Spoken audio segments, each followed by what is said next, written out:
या देवी सर्वभूतेषु मां ब्रह्मचारिणी रूपेण संस्थिता नमस्तस्यै नमस्तस्यै नमस्तस्यै नमो नमः।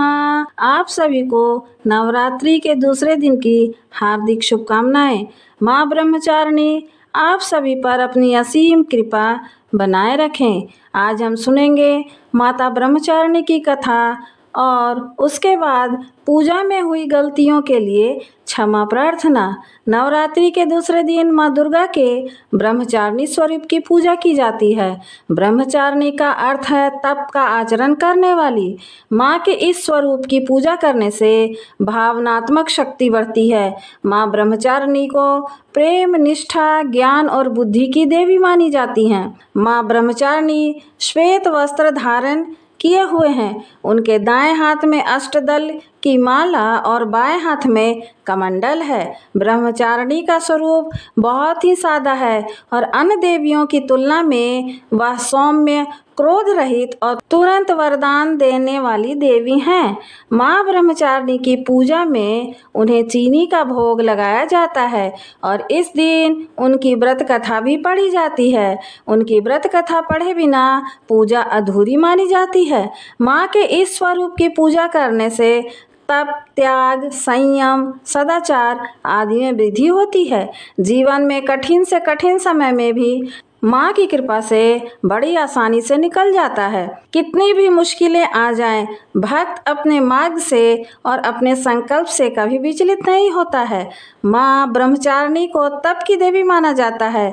हजारों वर्षों तक कठिन साधना और तपस्या करने के बाद ही माता का नाम ब्रह्मचारिणी पड़ा। तपस्या की इस अवधि में उन्होंने कई सालों तक निराहार व्रत रखा था, जिससे देवों के देव महादेव उन पर प्रसन्न हुए थे। तब महादेव ने प्रसन्न होकर माता पार्वती को अपनी पत्नी के रूप में स्वीकार किया था। माँ ब्रह्मचारिणी का यह स्वरूप हमें शिक्षा देता है कि जब तक हमें अपने कार्य में सफलता ना मिल जाए तब तक हमें लगातार उसके लिए प्रयास करते रहना चाहिए। पौराणिक कथा के अनुसार माँ ब्रह्मचारिणी ने अपने पूर्व जन्म में राजा हिमालय के घर में पुत्री के रूप में जन्म लिया था। तब देवर्षि नारद के उपदेश से इन्होंने भगवान शंकर को अपने पति के रूप में प्राप्त करने के लिए बहुत ही कठिन तपस्या की थी। इस कठिन तपस्या के चलते इन्हें तपश्चारिणी अर्थात ब्रह्मचारिणी नाम से जाना गया। कथा के अनुसार 1000 वर्ष तक उन्होंने केवल फल मूल खाकर व्यतीत किए और 100 वर्षों तक केवल शाक खाकर जीवन व्यतीत किया। कुछ दिनों तक कठिन उपवास रखते हुए देवी ने खुले आकाश के नीचे वर्षा और धूप के भयानक कष्ट भी सहे। इस प्रकार कई हजार वर्षों की इस कठिन तपस्या के चलते ब्रह्मचारिणी माँ का शरीर एकदम छिन्न हो उठा। उनकी यह दशा देखकर उनकी माँ मैना अत्यंत दुखी हुई। देवी की इस कठिन तपस्या से तीनों लोकों में भी हाहाकार मच गया।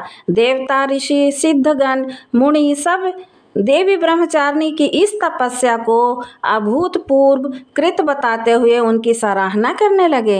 अंत में परम पिता ब्रह्मा जी ने आकाशवाणी के द्वारा उन्हें संबोधित करते हुए बड़े ही प्रसन्न मन से कहा, देवी, आज तक किसी ने भी ऐसी कठिन तपस्या नहीं की जैसे तुमने की है। तुम्हारे इस अलौकिक कृत्य की चारों ओर सराहना हो रही है। तुम्हारी मनोकामना अवश्य पूर्ण होगी और भगवान शिव तुम्हें पति के रूप में अवश्य प्राप्त होंगे। अब तुम तपस्या से विरत होकर घर लौट जाओ, क्योंकि जल्दी ही तुम्हारे पिता तुम्हें बुलाने आ रहे हैं। इस प्रकार देवी की कठिन तपस्या के बाद उन्होंने भगवान शिव को पति के रूप में प्राप्त कर लिया।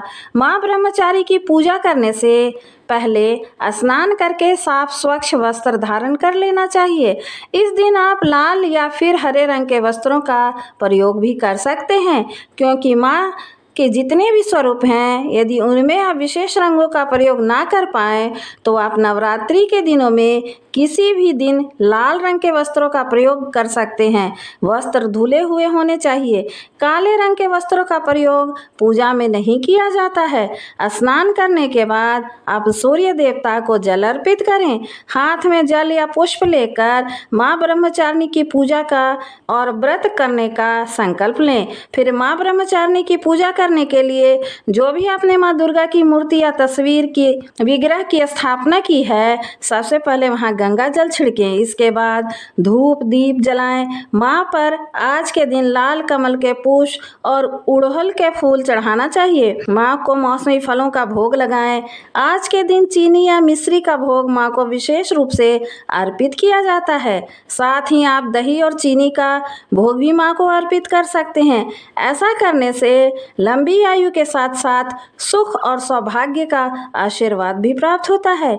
मंत्रों और पूजा में हुई गलतियों के लिए अब हम क्षमा प्रार्थना करेंगे। हे परमेश्वरी, मेरे द्वारा रात दिन बहुत से अपराध होते रहते हैं। मुझे अपना दास समझकर मेरे उन अपराधों को आप कृपापूर्वक क्षमा करिए। परमेश्वरी, मैं आवाहन करना नहीं जानता, विसर्जन करना भी नहीं जानता तथा पूजा करने के ढंग भी नहीं जानता। हे माँ, मुझे क्षमा करिए।